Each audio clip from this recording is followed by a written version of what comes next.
cachicamo. Tiene un cierto olor a mentol.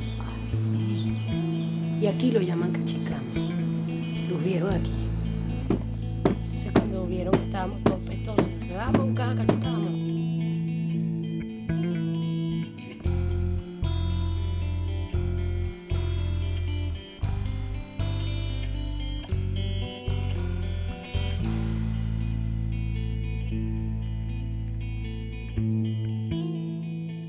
Buenos días. Compadre. De amanecieron. Muy bien, gracias. ¿Tenés mucho frío? No, Yo imagino yo. no, yo no tengo frío. Está sudando. Sí. ¿Y mi compadre? Pase, compadre, para que conozca. Ya, bueno, un poco ya. ¿Cómo está? Hola. ¿Cómo así? Nosotros aquí decimos café light cuando no tenemos... Pero no tiene azúcar. No tiene azúcar. No, ¿me entiendes? Chelo. Rosario de lechosa. Pero está bien, sí. Ah, Tienes que tomar café light, sí, es maluco, ¿no? Bueno, ya estamos acostumbrados ya. ¿cómo es café light? Café light, sin azúcar. ¿Por qué? Puro café light. Cuando no tenemos Y- azúcar. Y la comida, de broma que no la comemos light también. Porque hay sal. Before it's anything else, Venezuela is a petrostate. It's a country that lives by taking oil out of the ground, selling it for dollars, and using those dollars to buy everything else it needs. That's a model that has been around really since the 1930s, and it's a model you can do a lot with. Between 1936 and 1978, Venezuela had one of the world's fastest growing, if not the fastest growing economy. In 1950, Venezuela was the fourth richest country in the world. It had a higher standard of living by some measures than Canada. Now, there's a dark side to a petrostate model as well, though. That while it works well when prices are steady, when oil prices are steady and rising, it can cause real damage when oil prices stumble or when they start to fluctuate a lot. Those oil busts have a way of manifesting themselves as social explosions. The worst of those social explosions came in 1989 when thousands of people all across Venezuela took to the streets in a huge outbreak of looting and rioting that lasted several days and was met with deadly force by the armed forces. Hundreds of people died, maybe thousands, we don't really know. There was never a proper accounting. But what we do know is that that event, El Caracazo, came to be at the center of the political imagination in the country.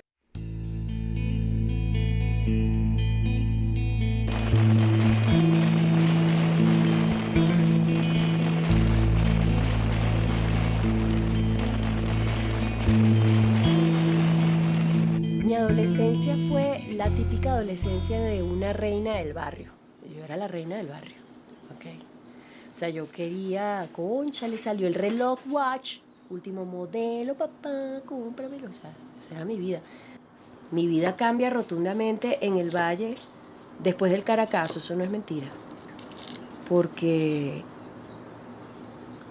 me guste decirlo o no, el hecho de que mi mamá haya muerto en esa azonada y que eso haya... y que el haber vivido en el valle y los francotiradores de la zona hayan acabado con la vida de mi mamá. Cuando yo tenía 17 años, lo que inconscientemente comencé a decirme, ¿y ahora? ¿Qué pasó? ¿Qué va a pasar conmigo? ¿Qué coño es esto? Que no entiendo nada. Bueno, al año de muerta mi mamá, que se estaba conmemorando el año en el año 1990, al año, justamente un 27 de febrero, es mi primer día de clases en la facultad. Y esa facultad tenía la facultad de activar la memoria. Y cuando yo entro, lo primero que veo es una galería de fotos de Fraso, de las fotos de Fraso famosas del 27 de febrero. Y yo así, comienzo a ver la foto, comienzo a relacionar el hecho con mi madre, comienzo a decir, bueno, fueron miles, no fue mi mamá. O sea, no es Robsaida, no es un pueblo que siente lo que yo siento, que llora lo que yo lloro, que añora lo que yo añoro. ¿Qué verga es esta? ¿Ah? Una cosa. Y comienzo a estudiar en la escuela de sociología. Formé parte del movimiento 80, de ser independiente y de no representar a ningún partido y de sus principios de decir que las decisiones se tomaban en la base, en asambleas, en colectivos. Eso me encantó. Me encuentro con la lucha de los campesinos de Palo Quemado del estado de Yaracuy, con la lucha de los cañizos, con los llamados cañiceros, que desde la universidad el movimiento 80 hacía actividades que ayudaban a recolectar fondos, a recolectar comida para la resistencia de los campesinos en Palo Quemado. Y bueno, eso fue un despertar, pues, un despertar, saber entender que la historia tenía carne. De ahí vengo yo. Así que yo sentía una alegría enorme porque evidentemente después del Caracazo y con la presencia de Carlos Andrés en el gobierno, sentíamos que como jóvenes que eso había que barrerlo, que eso había que arrasarlo, que eso era dañino, nocivo para el país. Que tanta carencia, que tanta incertidumbre tenía que cambiar en el país. Entonces, claro, Chávez se aparece y sí, prende la vena de cualquier joven, ¿no? Total, que yo estaba demasiado enamorada del proceso. Y yo empecé a crear y a construir y a fortalecer relaciones con campesinos, con gente que eran técnicos agrónomos, que hoy en día son mis compadres, mis amigos, a aprender de ellos, a ver cómo se hacía extensión entre los estudiantes de la universidad y lo que estaba pasando. Yo empecé en Valles del Tuy. Bueno, total, que comencé en ese tareísmo de conformar consejos comunales. Apúrense, los ayudamos a hacer el censo, vamos a hacer la carpetica, vamos a hacer el proyecto, vamos a hacer consejos comunales en Barlovento, consejos comunales en Valles del Tuy, consejos comunales en todas partes. A todas estas, hoy considero que ese tareísmo se puede convertir en un arma de doble filo. ¿Cuándo te detienes a evaluar?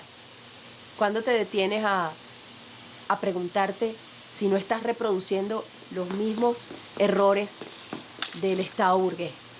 La injerencia del poder, cómo el poder volvía otra vez a secuestrarse los poderes del pueblo. O sea, volvía a secuestrarse las relaciones del pueblo con el pueblo. Entonces, eso fue así, pues, o sea, un ascenso enorme hacia una cúspide maravillosa de aprendizaje, de transformación, de conocer la cara del campesino más de cerca, de formar parte de eso, y después una caída y un declive político, cultural tremendo, que hoy el que no se siente a evaluar por qué pasó eso, cónchale. Much since the beginning of the petrostate, intellectuals had this idea, well, if you have all this extra oil money, you should probably take some of it and invest it into other industries so you can diversify. Plans to do this are announced every few years, and none of them have ever worked. The biggest of these plans had to do with the basic industries in the region of Guayana. Guayana is the whole southeastern part of Venezuela, south of the Orinoco River. It's hugely rich in minerals, in hydroelectric potential. And so one dream of Venezuelan industrialization had it that you would go to Guayana, you would set up huge dams for hydroelectricity, you would start mining, you would create heavy industries, and from there you would drive the industrialization of the country. And in the 1950s, but especially the 60s and the 70s, the Venezuelan state spent billions of dollars developing this new region as a pole for development. Workers from all over Venezuela moved to Guayana to participate in this experiment, to try to find jobs in the new industries and to take part in this amazing attempt at fast modernization. Even though Guayana grew and many of these projects actually were built, they really had a hard time making them sustainable.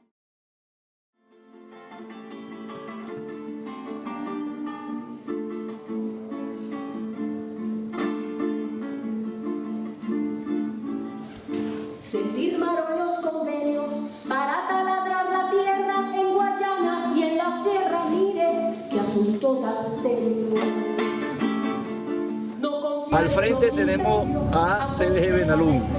Esto tiene nacionalizado ya como 3 años, funcionaba al 100% de su capacidad instalada. Y ahorita la producción ha decaído después de la nacionalización.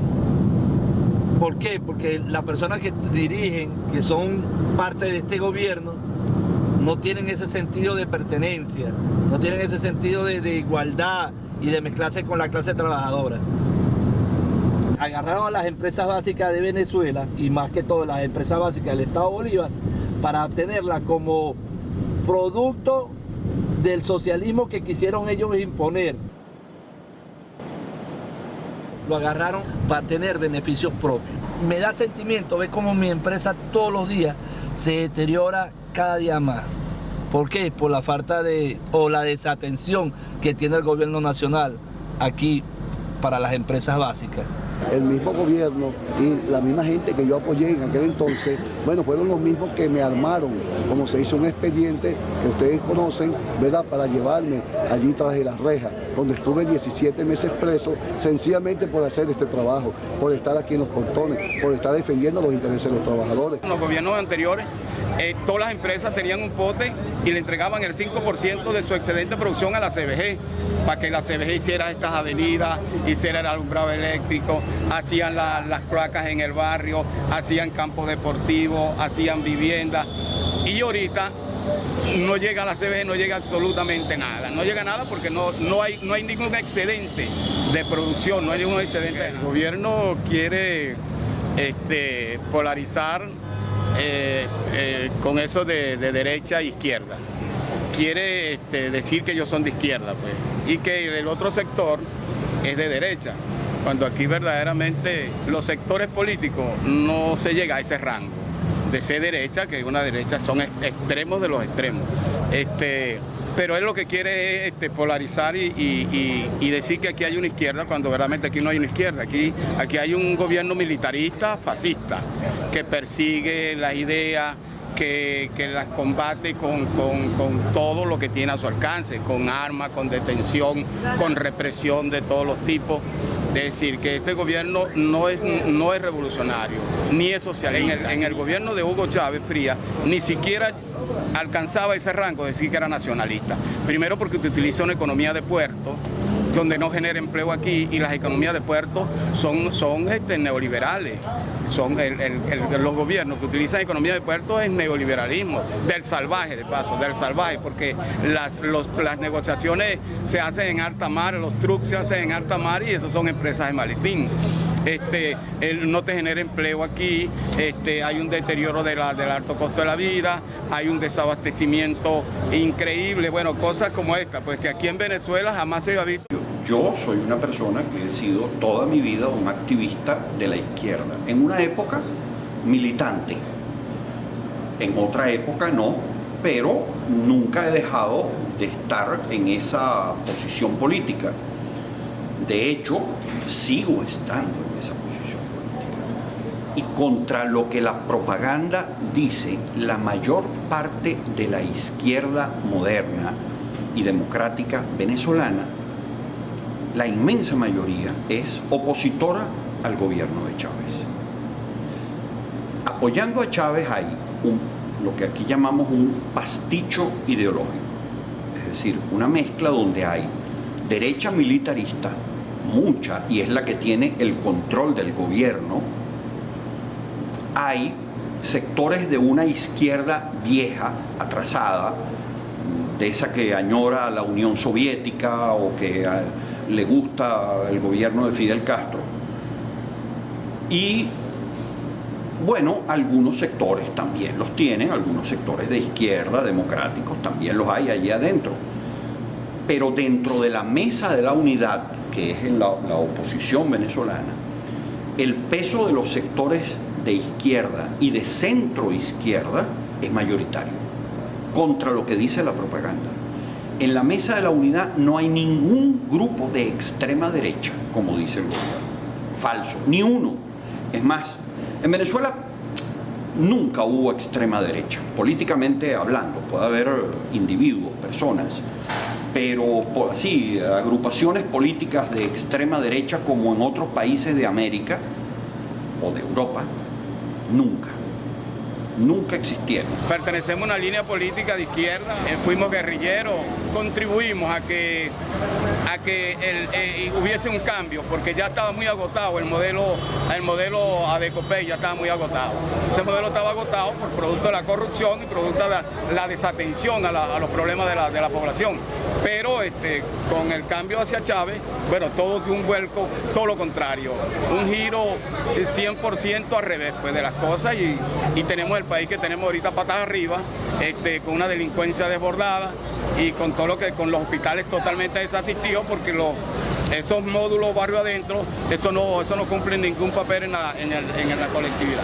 Nosotros participamos en el golpe de Estado de Chávez en el año 1992 y bueno, fuimos a parar a la cárcel pues, precisamente por eso.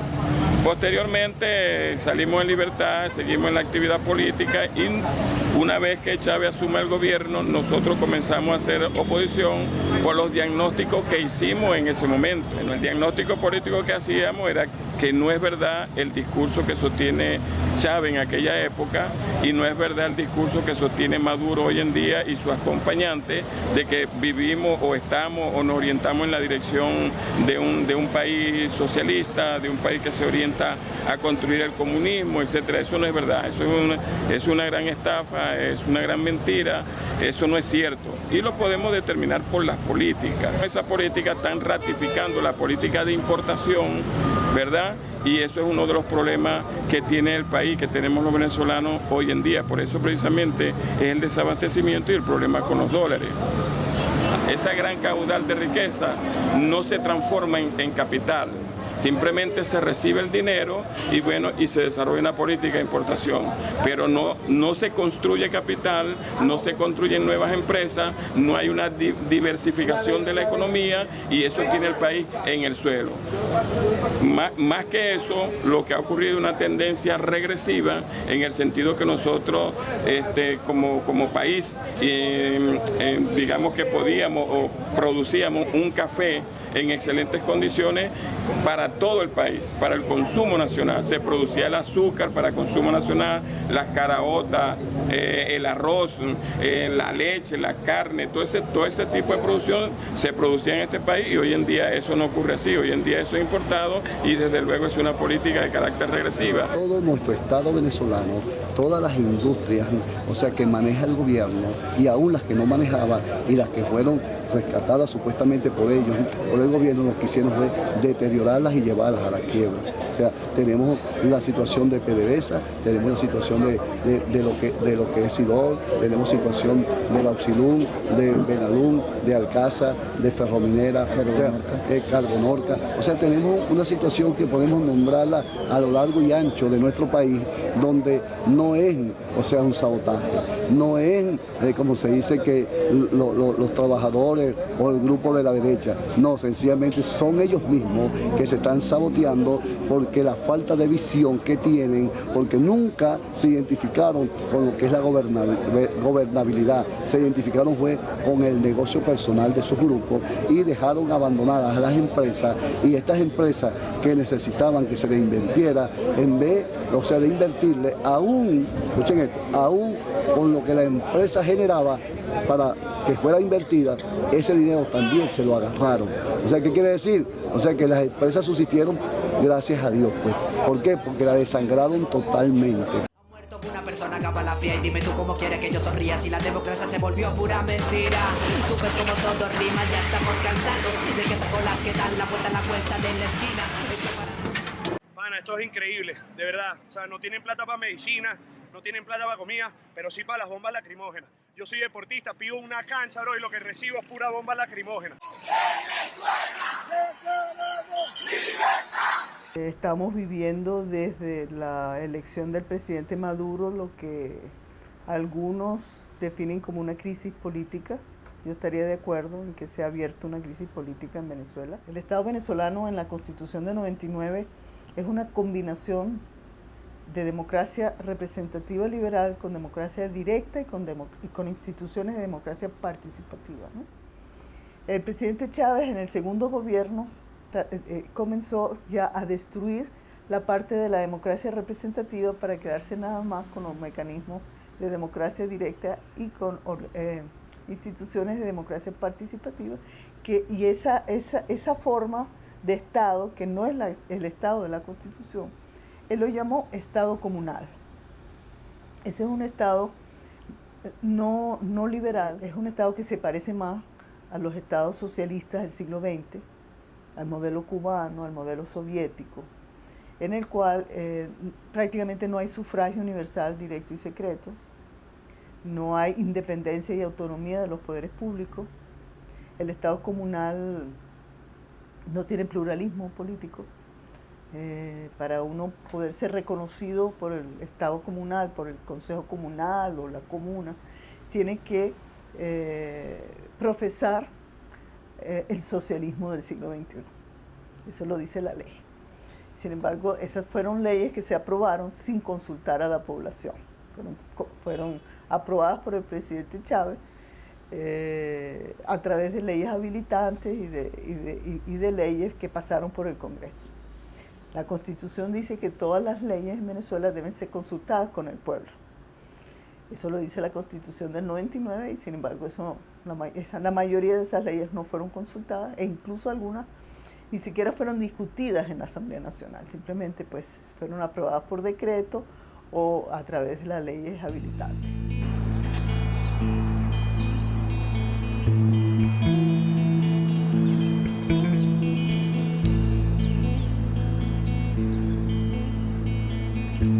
El otro eje de la hegemonía mundial nos captó.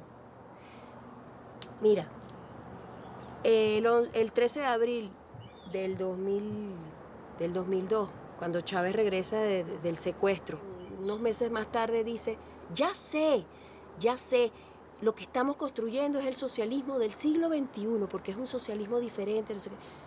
Eso fue impactante, ¿no? O sea, se seguían dando las asambleas y decíamos, yo recuerdo que decíamos, pero ya va, ¿por qué socialismo? O sea, ¿por qué le pusimos nombre? Si al principio le estábamos diciendo democracia participativa y protagónica, y por ahí iba el proyecto. Después que lo secuestraron, él dijo, ay, socialismo del siglo XXI. Yo siento que el gobierno necesitó alinearse al otro eje del poder hegemónico mundial. Necesitó estrechar sus relaciones con China, con Rusia, con Cuba, para poder sostenerse aquí. O sea, yo creo que se pactó. ¿Y cuál fue el pacto? Bueno, pana, socialismo. Pero entonces, en las bases decíamos, pero ya va, ¿qué pasó con el socialismo en China? ¿Con qué se come el socialismo? ¿Por qué socialismo? O sea, ¿por qué te lo voy a comprar por qué te va a poner un cheque en blanco, Chávez? ¿Qué pasó con la participación? O sea, por lo menos vamos a debatir el socialismo. Porque el socialismo, lo que ha demostrado la historia, o sea, por ejemplo, el estalinismo, ¿quién se ha puesto a evaluar eso? ¿Quién se ha puesto a estudiar los resultados de esas vivencias, de esas experiencias? Entonces, bueno, estábamos muy problematizados y muy preocupados. Ahí sí comenzó una preocupación porque decíamos, coño, nos van a engavetar a la democracia participativa. Y yo creo que eso es lo que ha venido pasando. Nos engavetaron la ley de participación, nos han engavetado la democracia participativa, porque participar no es agruparse desde las condiciones que me pone el gobierno o que me pone el poder. Eso no es participar. Si no seguimos debatiendo y no seguimos planteando con claridad qué carajo es la participación, y seguimos dejando en las manos de los funcionarios, en las manos de Elías Agua, en las manos de el Aizami, en las manos de Diosdado, el cómo vamos a participar, no va a pasar nada en este país, porque nos van a seguir metiendo en listas, porque la gente que alcanzó el poder y que le ha tocado asumir la cotidianidad de una estructura ministerial, ve al pueblo solamente como una masa que necesita. El pueblo para ellos ellos necesitan, vamos a darle.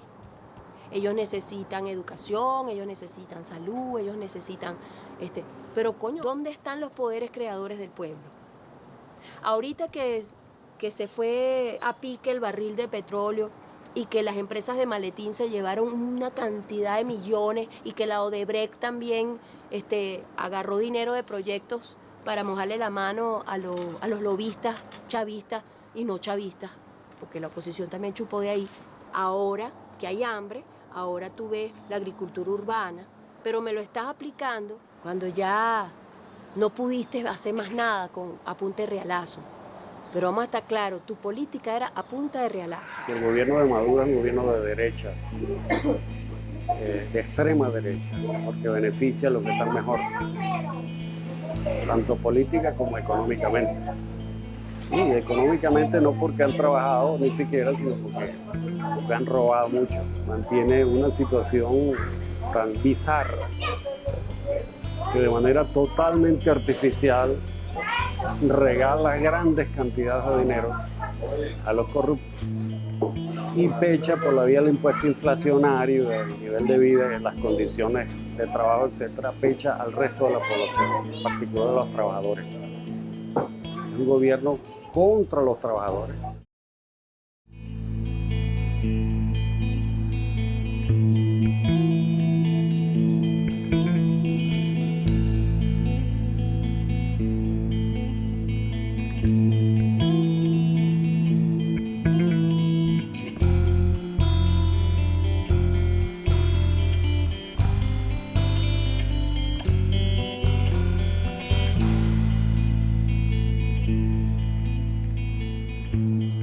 Este gobierno jamás ha sido un gobierno, hasta la fecha, ha sido un gobierno que haya aplicado políticas recias para un modelo productivo. Aquí lo que hizo fue profundizarse los negocios de la importación. Y aquí se han enriquecido de la economía de puerto, como lo hicieron los adecos, aquí se fortaleció esa vaina, se hizo más fuerte. ¿Por qué? Porque definitivamente con un decretazo tú no vas a tumbar un tejido de relaciones mafiosas que se ha fortalecido durante 60 años. Ay, porque tú eres presidente ahora crees que con un decretazo tú vas a acabar con... Si estás dispuesto a morir, yo creo que Maduro no está dispuesto a morir y Chávez prefirió morirse de cáncer que morirse diciendo la verdad. Yo me hubiese muerto diciendo la verdad. Si tenía cáncer total, yo le hubiese dicho al pueblo en la Avenida Bolívar, ¿saben cómo es la vaina? Esta vaina la gobierna, ¿verdad? Un grupito de familias que tienen negocios con empresas transnacionales y a mí me ven cara de pendejo. Y los nombres de las empresas que se han robado los dólares en este país son esto. Y chao porque me van a matar. Yo hubiese hecho eso. Él no creyó en el poder popular. Él no lo creyó. Y en vez de decirnos, coño, yo no estoy muy convencido de esa vaina, porque además yo soy militar, porque además a mí me gusta que me obedezcan, porque además, o sea, en vez de ser honesto, se lanzó por la opción de ser proselitista.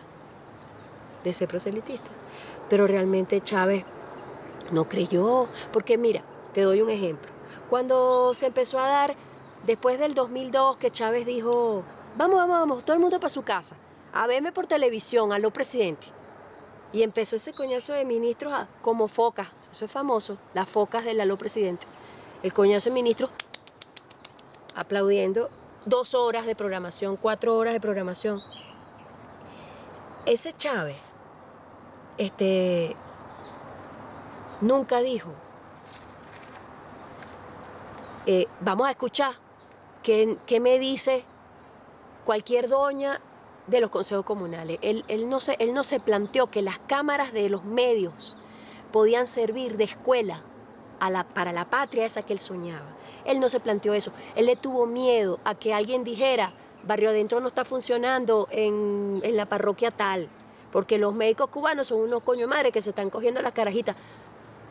Le daba miedo que se vieran las fallas y además lo llenaba de soberbia, porque Porque él sí se creyó el cuento de o estás conmigo o estás contra mí. Y bueno, estás muy jodido cuando es así. Un líder no puede mandar obedeciendo cuando tiene miedo a que su gente le diga las cosas. Y eso fue un gran error. Y Maduro lo que ha hecho es ser fiel a esa forma de gobernar. Maduro ha reproducido la manera como Chávez lo hizo. Y Chávez, desde que ocurrió todo lo del Plan Bolívar 2000, que fue el primer caso de corrupción, Cruz Wefer, a mí me podrán decir ahorita los chavistas, ¿dónde están las pruebas? Y yo me les voy a reír en la cara, porque el pueblo cuando salió en el Caracazo a saquear no necesitó pruebas de un coño, porque las pruebas siempre las va a tener la burguesía.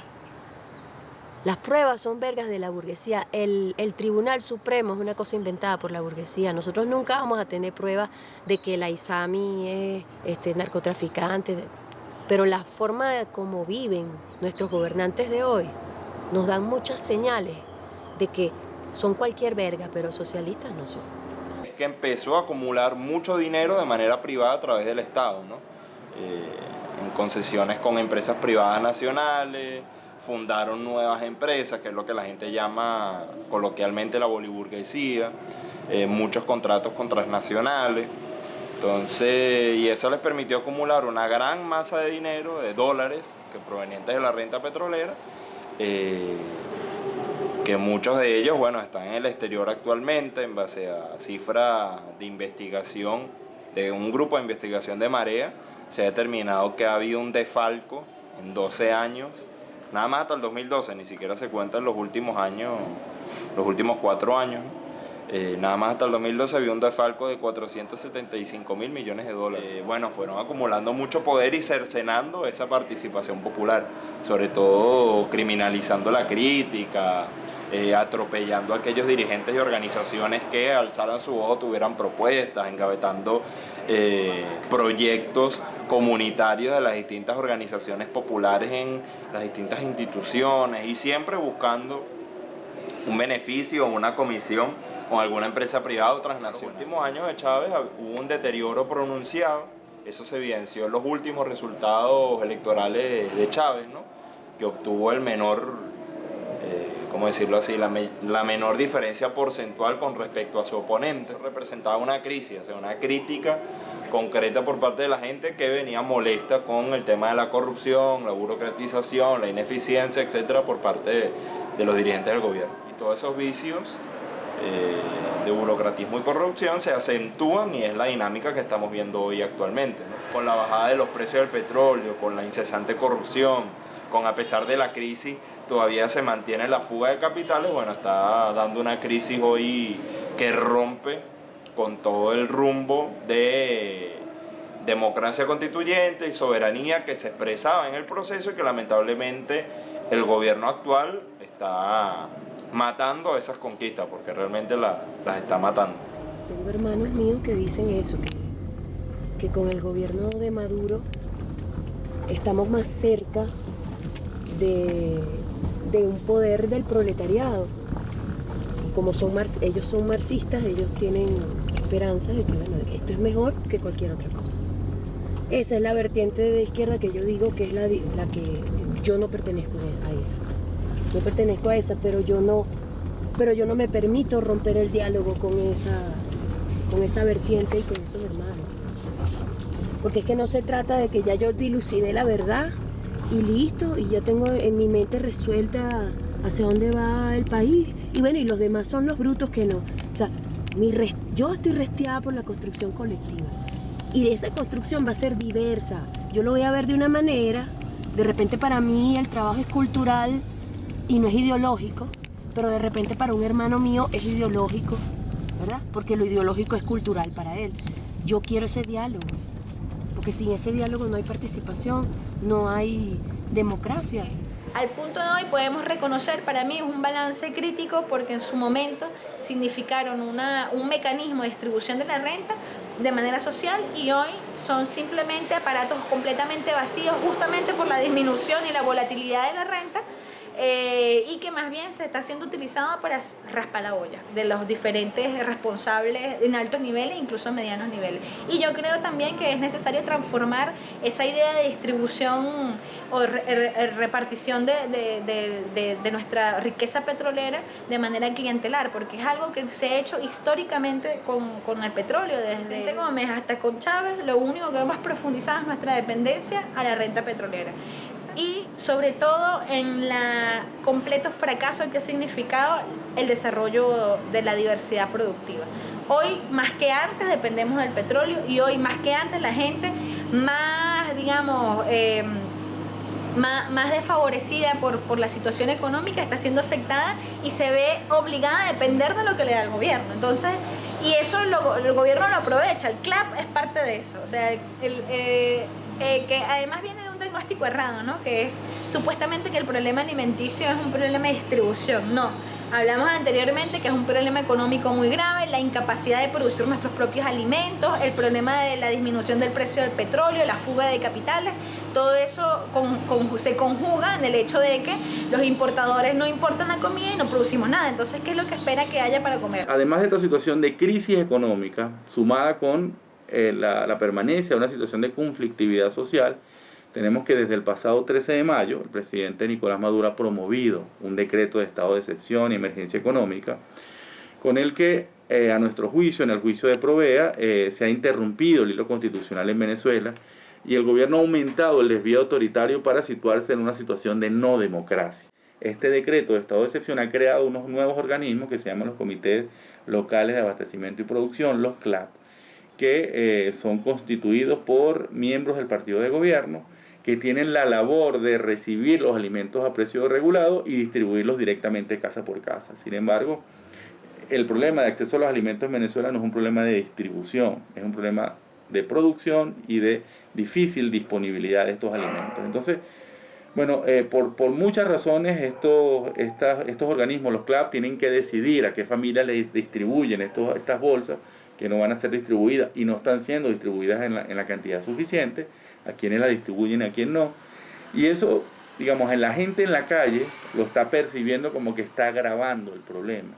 Y es por eso que desde el 13 de mayo pasado, el nacimiento del estado de excepción, el nacimiento de los CLAP, están aumentando estas situaciones de conflicto relacionados a saqueos, con actos de saqueo, violencia en las colas para intentar acceder a los alimentos. Tenemos un promedio de 4, desde el mes de junio, de 4 intentos o saqueos que se realizan en diferentes puntos del país diariamente. Y lamentablemente el gobierno del presidente Nicolás Maduro lo que ha anunciado frente a esta situación es más represión. Se ha anunciado que un operativo de seguridad ciudadana llamado Operativo Liberación del Pueblo va a actuar en todo el país. We noticed a few years ago that we were getting into a dictatorship, into a very traditional dictatorship, military kind of dictatorship. So what you have, it's a total control of the judiciary system, of the electoral system, of the Attorney General Office, of the Controller Office, and all the powers are controlled by the militaries. How to characterize the regime, the Bolivarian regime, this moment is not so difficult. It's highly corrupted. Totally corrupted. Last year they transferred the rights to the militaries to import the food and to control the oil industry and control the mines, control the pharmaceuticals imports, and via that they are granting them the militaries dollars at 10 bolivars per dollar exchange rate. It's and the black market's over 4,300 bolivars. So you see the gap; it's so huge. And what they are doing is they are importing those products using the exchange rate at 10 bolivars and selling them using the black market exchange, and they are getting each. De que los clubs también son otro gran negocio, de que hay un montón de gente que está desviando las bolsas de comida, que hay un montón de militares y guardias nacionales que son los que tienen que garantizar esa distribución, también se están viendo beneficiados, y que en cada uno de esos mecanismos de distribución de comida hay grandes denuncias de guiso. Entonces, y todavía no caen los responsables, o sea, solamente caen los de las medianas responsabilidades, pero por ejemplo el ministro Osorio no tiene ningún tipo de rendición de cuentas al respecto. ¿Y cómo se pudieron desarrollar todas esas mafias ante la vista del ministro sin que él supiera? Yo creo que por ahí genera mucha suspicacia. Estamos completamente desatendidos a nivel institucional, de gobiernos, ministerios que corresponden a esas necesidades y también de las misiones. Yo creo que la iniciativa o la esencia de llamar a la gente para resolver los problemas es muy buena. Sin embargo, el gobierno lo usa de manera demagógica, y además son mecanismos completamente policiales, donde la gente que está cerca del núcleo administrador en la comunidad es la que garantiza a su antojo quiénes son los que reciben y quiénes no. Mientras la derecha conspira y la oligarquía pátrida le esconde los productos al pueblo, yo los busco, los compro y se los llevo a su hogar. Ahí está la diferencia de los dos modelos. Bueno, aquí estamos nuevamente recibiendo la miserable bolsita del club. Hoy es 8 de febrero del año 2017. Leche líquida de otro país. Qué triste que Venezuela produce leche y no se le compra leche a los productores. Y obviamente en el pasado también tuvimos una clase política miserable que lo que hizo fue promover la importación antes que la producción nacional. We've come full circle. Where in 2017, the Caracazo was now, 28 years ago? There's been 19 years of socialist revolution in the meantime. And where were we started? Oil prices went down. The government isn't really prepared for a downturn in the oil market. It's made all these commitments to all these people that it can't afford to finance, and people are angry in the streets and protesting because their standards of living are collapsing. Really, the revolution did nothing to change the basic petrostate model and the basic conundrum of depending entirely on this one product for your livelihood that you can't really depend on because its price is unstable. But it's done that, while at the same time centralizing more and more power in the hands of just a very few players around the state, so that by the end of all this, you're left with a country that's poorer than when you began, a country that is much more precarious, where employment isn't really enough to earn you a living, but also in a country where you can be thrown in jail for protesting, which was not the case before, where journalists are under constant pressure and threats, where TV stations and radio stations are taken off the air all the time just because they're not quite loyal enough to the regime. So you've taken all the problems that the federal state model has always had, and you've layered out a dictatorship on top of them. En definitiva, no hubo revolución. Ahora, hubo un montón de construcciones de cemento, sí. Hubo un montón de políticas de educación gratuita, sí. Hubo una época buena para el presupuesto de salud, sí, hubo una época. Una repartición de rentas, sí, tampoco, porque tampoco pudimos innovar en las formas de control presupuestario, de Contraloría Social. Cuando las comunidades en barrio adentro se organizaban para denunciar irregularidades con presupuesto, irregularidades incluso con médicos cubanos y venezolanos. ¿Dónde? ¿Cuál era la instancia que escuchaba esa denuncia? Si una vez cuando marchamos un 27 de febrero junto con las enfermeras de barrio adentro, junto con movimientos sociales, junto con gente de la cultura, que estábamos marchando porque nos sentíamos descontentos con lo que estaba sucediendo en la práctica. Las leyes todas eran una maravilla, pero en la práctica todo era un desastre, era corrupción en todas las instancias. Cuando marchamos, yo recuerdo que Chávez dijo, eso fue en el año 2008, Chávez dijo que esos muchachitos de la marcha no era más que sexo de ángeles. Eso debe estar registrado en una de sus tantas cadenas que hizo. Es decir, sexo de ángeles, eso no llega a nada, era lo que quería decir. Y sus aplaudidores de oficio le aplaudieron y se sonrieron, les pareció muy gracioso lo que ellos decían. Es decir, que en este país, después del 2002, no se marchaba si Chávez no lo mandaba a hacer. No se aplaudía si Chávez no mandaba a aplaudir. No se salía a tomar la iniciativa como desde nuestra diversidad como pueblo si Chávez no lo mandaba. Y uno de los errores del movimiento social fue eso, que nuestra aspiración era hablarle al gobierno de Chávez. Nuestra aspiración, por ejemplo, con la redistribución de las tierras, una redistribución justa de tierras, fue un diálogo para que nos escuchara Chávez, para que nos escuchara el ministro, para que nos escuchara el gobierno, pero entre nosotros no nos escuchaban. Como movimiento social incluso dejamos de escucharnos y dejamos de confiar en nosotros mismos.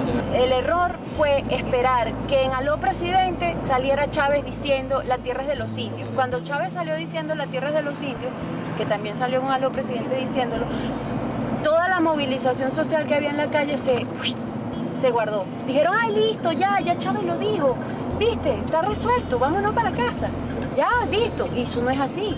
O sea, aprendamos la lección de que un discurso no hace una estructura social y un discurso no hace una revolución.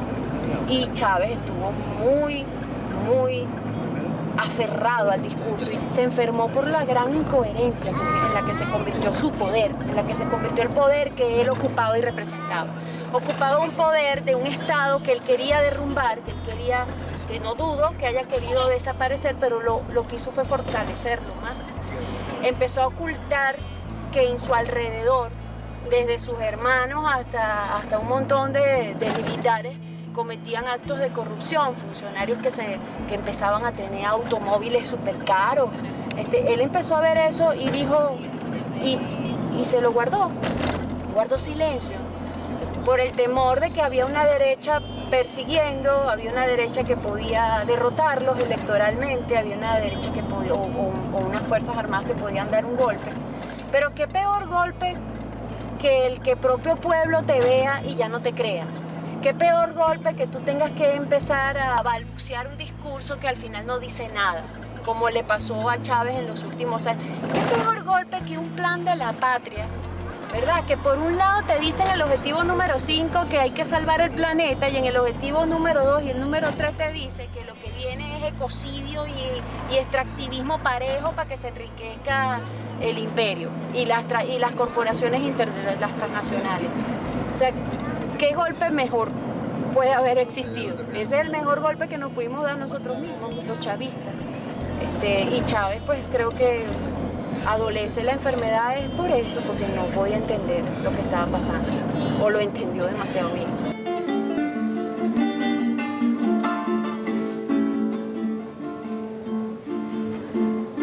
Señores, tengo un problema, una piedra en el zapato que desde hace largo rato se ha convertido en dilema.